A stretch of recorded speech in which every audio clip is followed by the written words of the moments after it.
Assalamu alaikum wa rahmatullahi wa barakatuhu. This is a quick response to somebody from the Council of Ex-Muslims who asked about Surah At-Tahrim, chapter 66, verses 1 to 5. I'll just read them.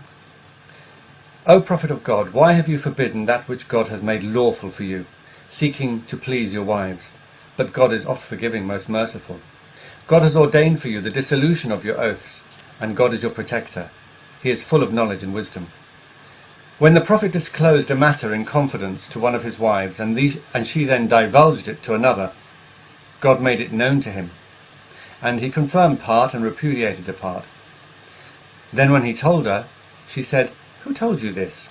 He said, "He told me, who knows and is well acquainted. If you both turn in repentance to him, your hearts are indeed so inclined. But if you back up each other against him, truly God is his protector, and Gabriel, and every righteous Muslim who believes, and furthermore the angels will back him up. It may be, if he was to divorce you all, that God would give him better wives than you, who submit, who believe, who are devout, who turn to God in repentance, who worship, who travel, who fast, previously married or virgins." Okay, so what is this referring to? Basically, there are two reasons given. One is that the Prophet was caught with Mary the Coptic, the slave girl, on Hafsa's day. He was sleeping with Mary the Coptic, his slave girl, on Hafsa's day, and Hafsa got very upset, and he told her not to tell anyone. She went and told Aisha. Aisha then said, this is not right, and they both nagged the Prophet until the Prophet said, "Okay, I'll make Mariyah haram for me. She's haram." And then these verses were revealed. The second reason is that the Prophet used to go and drink honey at Zainab's house, and when he went to sleep with Hafsa, Hafsa didn't like the smell, and so she told Aisha. Aisha said, let's say that he's been drinking maghafir. Have you been drinking maghafir? Because that's got a strong smell, and then he'll stop doing it. And so they went and said, "Oh, have you been drinking maghafir?" which is a sweet thing that has a strong smell. And he said, "No, but I've been drinking honey at Zainab's house, but I will make it haram for myself. It's haram now, and I won't do it." So, take your pick. But what do the tafsirs say? Okay, well, basically, most of the tafsirs give these reasons, both of those reasons. Some of them actually only give the first one, about Mary the Coptic. That is the one that's most common and most famous amongst the Mufassirin, certainly in the classical period. Nowadays, however, the reverse is true. Nowadays, people prefer the one about the honey, and in some cases you won't even find the explanation of the Mary the Coptic. That's been kind of obliterated, and in some places completely cut out. For example, if you look in the tafsir of Ibn Kathir online, Ibn Kathir spends 2 pages talking about the Coptic slave girl incident. If you look at the tafsir online in English, it's not there. All these 2 pages, gone, crossed out, disappeared. You decide for yourself why. This is the tafsir of Tabari, okay? Tafsir al-Imam Tabari, and I'm reading from it, and it says, "Qila asaba Rasulullah sallallahu alaihi wasallam." The Prophet slept with mamlukatahu, his slave girl, Mariyah the Coptic, fi bayt zawjihi, in the house of his wife, Hafsa bint Omar, the daughter of Omar, wa fi yawmiha. If you're not sure what I'm reading, here it is. فَوَجَدَتْهُ Hafsa. So Hafsa found him, في ذلك, in the middle of it. فَغَارَتْ لِذَلك, and became jealous of that. فَقَالَ أَلَا تَرْضِينَ بأن أحرمها? Would you be happy if I made her haram? فلا أقربها, and then don't come near her. فقالت بلى, yes, she said yes. فحرمها على نفسه, so he made her haram for himself. وقال لا تذكري ذلك لأحد, don't tell anyone that. So that's Tafsir Tabari. As I said, Tafsir Ibn Kathir, Tafsir al-Quran al-Azim Ibn Kathir, Mujarrad al-Rabi', same thing, gives the same similar hadiths, gives other hadiths, gives lots, gives 2 full pages of it. For example, he gives this one where it says, Rasulullah sallallahu alaihi wasallam kanat lahu amatun yata'uha. Prophet sallallahu alaihi wasallam used to have a slave girl which he used to have sex with.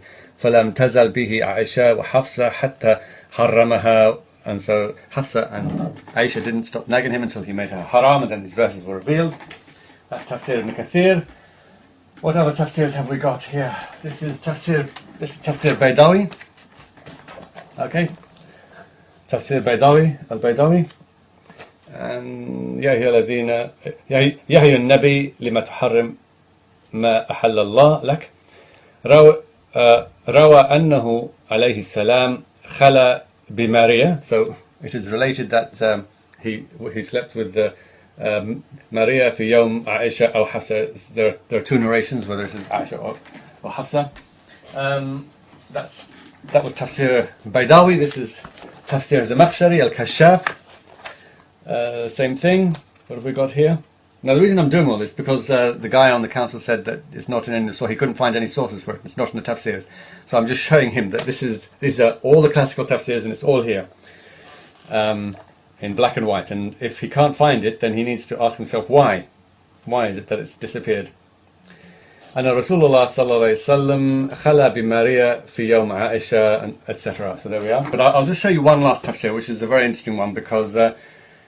It's called Safwat Tafasir, and it's basically a summary of all the classical tafsirs and gives an overview. This guy didn't give his own opinions, he just collected all the classical tafsirs and gave an overview of what they all say. And so it gives a good impression of what was the general opinion of the tafsirs. And the two reasons he gives, number one, as you can see, it has more space there. This is the second reason, smaller space. The first one is Mary the Coptic, and it gives the reason that the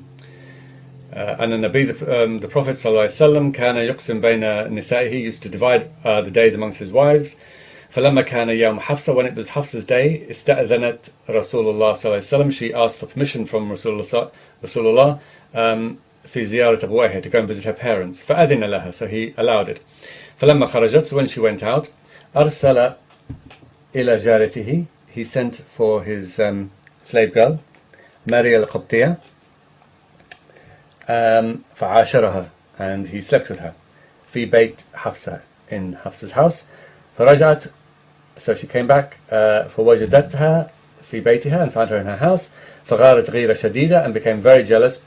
وقالت أدخلتها بيتي, you brought her into my house في غيابي, while I was absent. وعاشرتها على فراشي, and slept with her on my bed, and so on. And the second reason is the shurb al-asl. And what's very interesting is that he gives the overall view of what all the tafsirs and all the mufassirin said, and he said al-riwaya al-ula عند المفسرين أشهر. The first one is the most famous, the most well known, في سبب النزول, and this is the best one, and the murajih, the preferred one, the strongest one.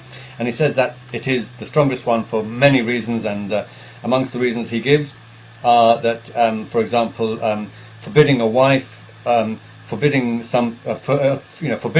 a woman upon oneself to please other women is a stronger reason than forbidding honey, and that the wording of the verse with its very severe warnings and strong threats of divorce and changing the women for better women, and that God and the Prophet, God and the angels and the pious Muslims are all on the Prophet's side to help him against these people conspiring against him, and all point to something very, very serious, and that there was some tanafus, some serious jealousy, competition amongst the wives, and some jealousy going on there, and all this makes the first one more likely and the second one very weak. And he even quotes Ibn Kathir, who says كون قضية شرب العسل سببا للنزول فيه نظر, that Ibn Kathir said that the case of drinking honey as a reason for the revelation of these verses is فيه نظر, is questionable. Okay, well obviously it's up to you which tafsir you prefer. I think it's interesting how many modern Muslims regard the story of Mary the Coptic as being weak or fabricated or whatever, and yet obviously the great scholars of the past certainly didn't think so. They thought it was the best explanation. I just wonder whether modern Muslims are being influenced by modern ideas of morality. Okay, take care, bye bye.